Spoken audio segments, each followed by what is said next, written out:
Georgie's replacement, it had been Beth who'd welcomed her with open arms. Indigo, however, had regarded her with some suspicion, asking a whole lot of questions that Izzy didn't want to answer.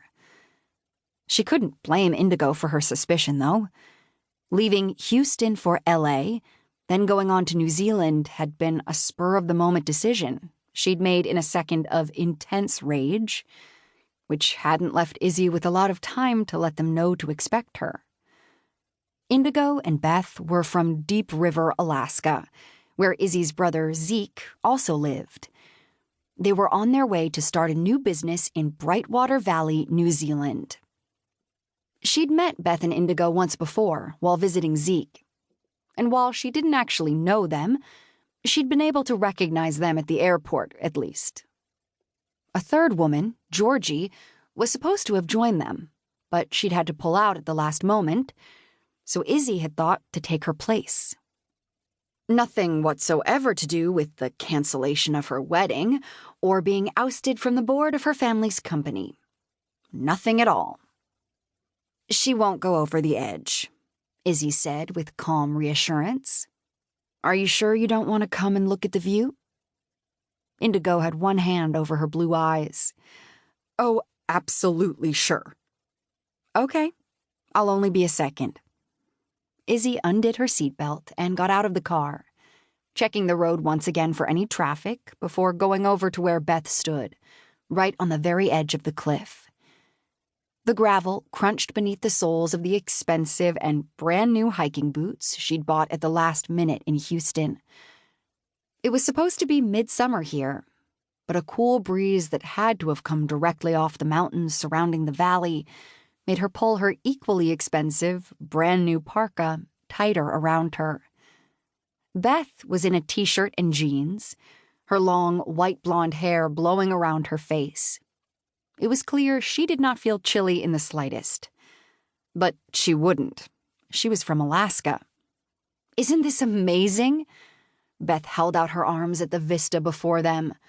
"It's so beautiful." Sharp, snow-capped mountains cloaked in dense, dark green forests ringed the small, deep valley that sat at the bottom, with the most beautiful blue lake glowing like a jewel in the middle of it. The silvery, glittery thread of a river sparkled in the sun as it wound through the open farmland on the valley floor. Brightwater Valley in New Zealand's South Island. Their new home. It wasn't where Izzy had planned to be when this year had opened.